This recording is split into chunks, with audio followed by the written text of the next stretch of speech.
Aujourd'hui, je voudrais vous partager une toute petite chose que j'ai remarquée. Quand on la change, ça diminue, voire enlève complètement la souffrance. Et donc, sans plus attendre, qu'est-ce que c'est? Eh bien, c'est la résistance. Pas la résistance pendant la guerre, tout ça, il y avait des intérêts, bon voilà. Mais la résistance, maintenant, à ce qui est. Et donc, par exemple, il peut y avoir quelque chose qui se passe. Et bien, il y a des personnes qui vont résister, qui vont dire non, ça n'est pas normal, ça ne devrait pas être là. Et les personnes qui vont directement accepter que c'est là. Et on pourrait dire que cette acceptation, il y a les personnes qui vont dire ok, c'est là, bon, qu'est-ce qu'on peut faire avec? Mais il y a aussi des personnes qui vont même pas considérer le fait de résister. Et c'est-à-dire qu'au moment où ça va apparaître, ce sera déjà accepté. Et maintenant, on peut appliquer ça avec des choses qui se passent dans la vie qu'on ne veut pas.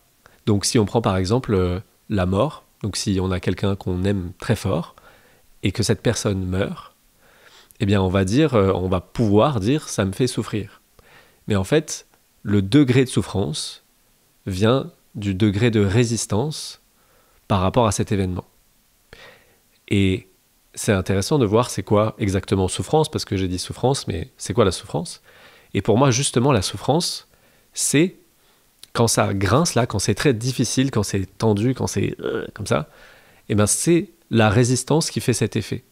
Parce que si on est complètement ouvert à ce que ça nous fait vivre la situation, donc par exemple la mort d'un proche, si on est complètement ouvert, on va rarement avoir ça en fait. Enfin, c'est pas qu'on va rarement, c'est que ce qu'on ressent qui est vraiment difficile, c'est la résistance au fait que la personne soit morte. Mais si on accepte que la personne est morte, par exemple, on va généralement être triste. Et si on s'abandonne à la tristesse, eh ben, on va pleurer, on aura des larmes chaudes, et ça devrait nous soulager. On devrait sentir une sorte de soulagement. Et donc en fait, on mélange souvent, on met tout dans la souffrance. Il y a une espèce de panier comme ça, et on jette tout dedans, et on dit ça c'est la souffrance. Et en fait, on voit pas qu'il y a potentiellement de la tristesse, et par-dessus, de la résistance, et que ce qui fait vraiment mal, ce qui est vraiment difficile à vivre, c'est la résistance. C'est pas la tristesse. Mais on a une résistance à vivre la tristesse. Et donc, c'est intéressant de dissocier les deux et de voir, ok, elle est où la résistance?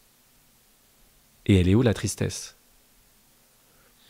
Et si vous vous occupez juste de la résistance, généralement derrière la tristesse, c'est très facile. Mais souvent, les gens, ils essayent de s'occuper de la tristesse tout en gardant ou en niant même qu'il y a résistance. Et donc, on va appeler ça faire un deuil, et ça va pouvoir durer des années, par exemple, parce qu'en fait, des années plus tard, la personne n'a toujours pas accepté que la personne qu'elle aimait est morte. Et ça, c'est la partie résistance. Je n'accepte pas que ce qui est soit. Alors que le vrai moment où ça va mieux, c'est juste au moment où on accepte ça, et après, qu'il y ait de la tristesse ou pas, et qu'il y en ait énormément ou pas, ça va pas prendre des années. C'est pas vrai. Quand on s'abandonne vraiment à ce qui est vécu, la tristesse, elle dure un certain temps, mais c'est pas horriblement long. Et ce qui fait que c'est long, quand il y a des personnes comme ça, qui sont dans des situations difficiles, et qui fait que c'est long, c'est la résistance.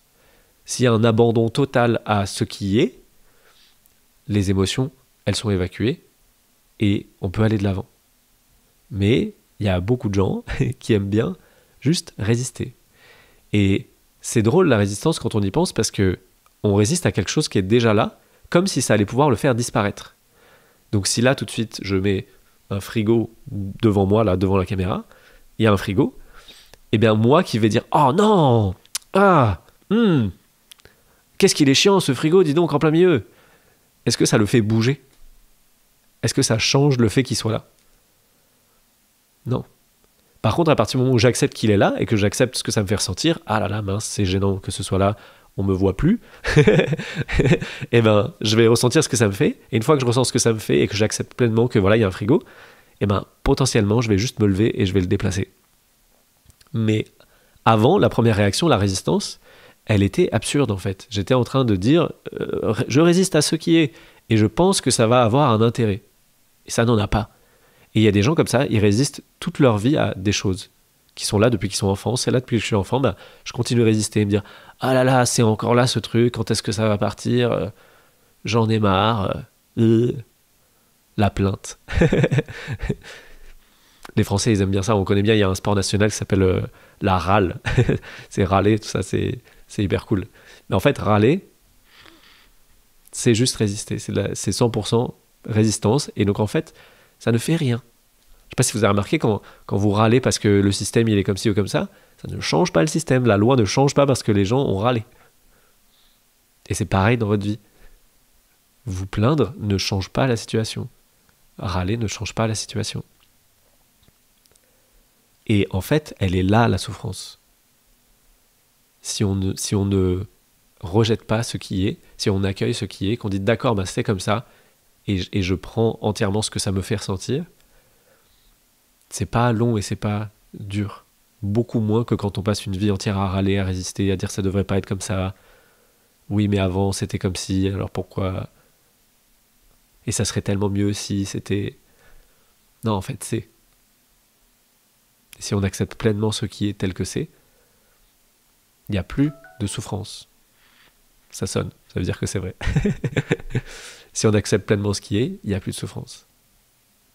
Dans le sens où ce qui nous fait vraiment souffrir, ce qui est vraiment difficile à vivre, ce qui fait que ça frotte très fort intérieurement, c'est notre résistance à ce qui est. C'est pas ce que ça nous fait vivre. Et généralement, on ne croit pas ça. On croit que c'est vraiment la situation qui est difficile. En fait, c'est pas la situation en elle-même qui est difficile. La situation, elle est neutre. C'est notre résistance à ce qu'elle nous fait vivre. Et donc, encore une fois, si on accueille simplement ce qu'elle nous fait vivre, eh bien, il va y avoir potentiellement des émotions, de la peur, de la colère, de la tristesse, mais des choses qu'on peut ressentir et qu'on peut digérer. Pas comme la résistance elle-même qui est juste une sorte de croûte qui empêche de vivre ce qui est là, ce qui est déjà là. Et donc une façon de faire, ça peut être, encore une fois, de d'abord aller voir la résistance, de s'occuper que de la résistance. Ok, où est-ce que je sens cette résistance? Où est-ce que je sens que ça résiste en moi? Et là, on s'occupe d'abord de la carapace, disons, de l'armure, qui fait qu'on n'arrive pas à accéder à ce qu'il y a en dessous.